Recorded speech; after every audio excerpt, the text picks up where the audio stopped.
Hi, I'm going to read you a story I wrote, and I want you to listen and figure out all the rules that are in this. If you need to, stop the recording and write some of the rules down so that you can remember them. If you already know them, you don't need to write them down. The story is called Gerry's Time to Read. The sun came up and Gerry jumped out of bed. Today was the first day of school, and Gerry could hardly wait. She was going to first grade, and she knew that she would learn to read this year. As she hurried and dressed, she thought of all the new things that she would be able to do. I will be able to read the cereal box by myself and read all the signs on the way to school. I will be able to read my own bedtime story and maybe even read a story to my mom, she thought. She was very excited. She went to the kitchen and her mom was fixing breakfast, her favorite, French toast. "Good morning, Mom. I'm so excited about going to school today." "I can tell this is a big day for you," Gerry's mom said. "It's a great day for the first day of school." Gerry ate her breakfast and put her lunch in her backpack. She would get to eat lunch at school this year. Last year she had to go home for lunch because she did not stay the entire day for school. But this year would be different. She would eat lunch at school and learn to read. What more could any 6-year-old want?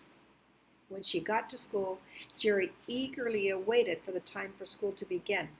Her teacher, Miss Gonzalez, came out to greet the class.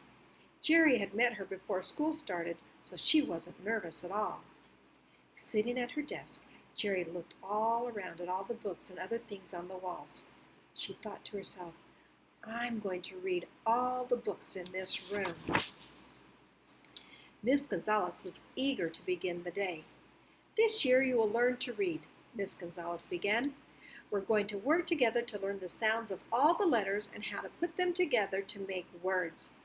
Each one of you will have to work very hard, but you'll be able to learn to read. It will take practice and time, so don't get discouraged. Does anyone have any questions?" Gerry thought for a moment and then raised her hand. "Yes, Gerry? I really want to be able to read, so what's the first thing I need to know?" "You're in a hurry, aren't you? Well, how many of you know the sounds that each letter make?" More than half the class raised their hands. Gerry wasn't one of those who raised her hand. She really tried last year to learn all the sounds of the letters, but she just could not remember them all. Miss Gonzalez saw the discouraged look on Gerry's face and said, "Don't worry, Gerry. You'll learn the sounds if you really practice." "I will," answered Gerry. "I will work really hard. I want to be able to read the cereal box and all the signs on the way to school. I want to be able to read my own bedtime story. I want to be able to read my mom a story." "Those are very good things to want to do, and when you work hard, you will be able to do them," replied Miss Gonzalez. Gerry worked hard, and after the first month, she learned the sounds of all the letters. She knew that putting the sounds together would be the next step in her efforts to read. She picked up the cereal box and started sounding out the letters. She was having a hard time knowing what sound to use for each letter. She was confused, so she decided she would better ask Miss Gonzalez. Miss Gonzalez was pleased that Gerry was practicing and could see that Gerry was working really hard. "One thing that will help you is knowing the rules of reading. I will help you learn them, and you will find reading easier." Gerry was so happy that she was going to get some help. Miss Gonzalez also told her that she would need to write down the words because that would help her learn to read and spell. Gerry was really happy. The first thing you need to understand is that rules have exceptions, so you must not give up. Now, let me tell you some of the rules that will help you as you see the letters on the page. If there is only one vowel between two consonants, the vowel always has the short sound. When you see two vowels together, the first one usually says its name and the other one is silent. A word with a vowel between two consonants, followed by an E at the end, makes the first vowel say its name, and the E is silent. If a vowel is followed by an R, the vowel takes on the sound of the R. Now let's try a few words that follow these rules. Ran, rat, rain, rate, car, and care. Gerry repeated the words and wrote them down. Miss Gonzalez put the words in a sentence that went like this. The rat ran in the rain at a fast rate with care before the car came. Gerry laughed when she heard the sentence. Gerry went home and worked with these words, reading the sentence until it was time to go to bed. The next morning, she remembered the words and ran in and read the sentence to her mom. Gerry returned to school and read the words for Miss Gonzalez. Gerry was making great progress. Another rule that Miss Gonzalez knew Gerry would need was this.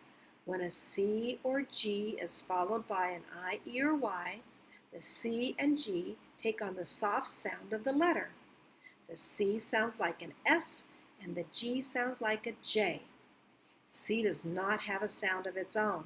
It borrows the sounds from the S or the K.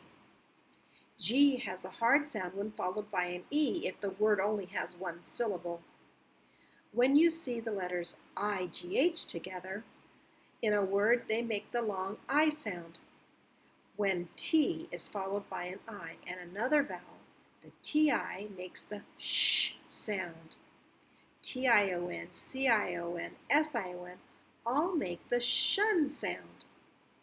A K in front of an N in a word is silent. The words that went along with the first rule were gentle giant, gained, genuine, general, city, cement, celery, circus, cost, and cent. The sentence that Miss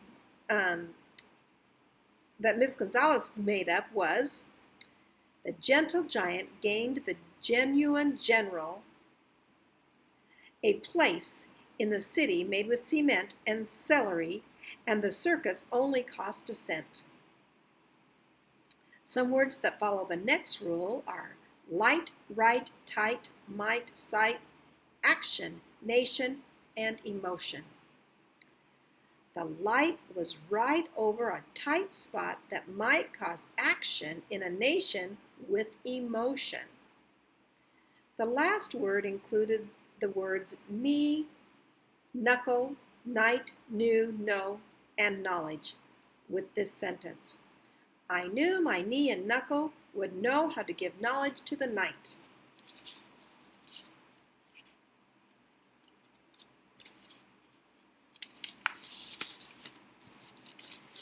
When Gerry returned to school the next day, she told Miss Gonzalez that she had made a discovery.